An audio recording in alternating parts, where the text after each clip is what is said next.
أعوذ بالله من الشيطان الرجيم بسم الله الرحمن الرحيم ذلك ومن يعظم شعائر الله فإنها من تقوى القلوب۔ یہی حکم ہے، اور جو شخص اللہ کی نشانیوں کی تعظیم کرتا ہے تو یہ دلوں کے تقوی میں سے ہے، یعنی یہ تعظیم وہی لوگ بجا لاتے ہیں جن کے دلوں کو تقوی نصیب ہو گیا ہو۔ لَكُمْ فِيهَا مَنَافِعُ إِلَىٰ أَجَلٍ مُّسَمًّى ثُمَّ مَحِلُّهَا إِلَى الْبَيْتِ الْعَتِيقِ۔ تمہارے لیے ان میں مقررہ مدت تک فوائد ہیں، پھر انہیں قدیم گھر کی طرف پہنچنا ہے۔ وَلِكُلِّ أُمَّةٍ جَعَلْنَا مَنسَكًا لِيَذْكُرُوا اسْمَ اللَّهِ عَلَىٰ مَا رَزَقَهُم مِّن بَهِيمَةِ الْأَنْعَامِ فَإِلَٰهُكُمْ إِلَٰهٌ وَاحِدٌ فَلَهُ أَسْلِمُوا وَبَشِّرِ الْمُخْبِتِينَ۔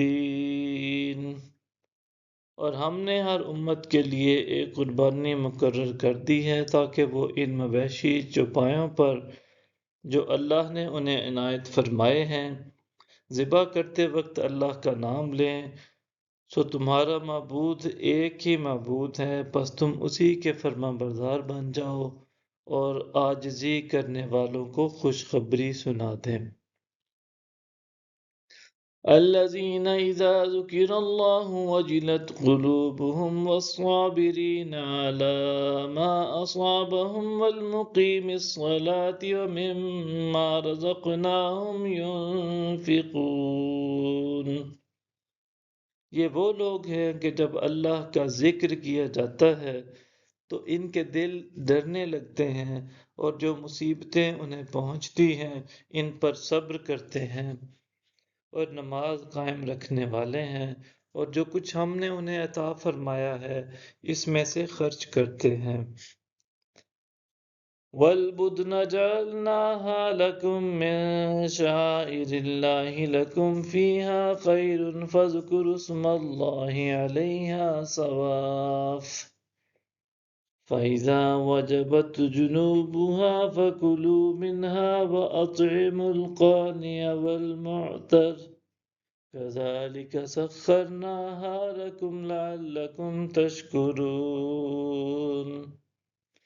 اور قربانی کے بڑے جانوروں کو ہم نے تمہارے لیے اللہ کی نشانیوں میں سے بنا دیا ہے، ان میں تمہارے لیے بھلائی ہے، بس تم انہیں قطار میں کھڑا کر کے نیزہ مار کر نحر کے وقت ان پر اللہ کا نام لو، پھر جب وہ اپنے پہلو کے بل گر جائیں تو تم خود بھی اس میں سے کھاؤ، اور قناعت سے بیٹھے رہنے والوں کو اور سوال کرنے والے محتاجوں کو بھی کھلاؤ۔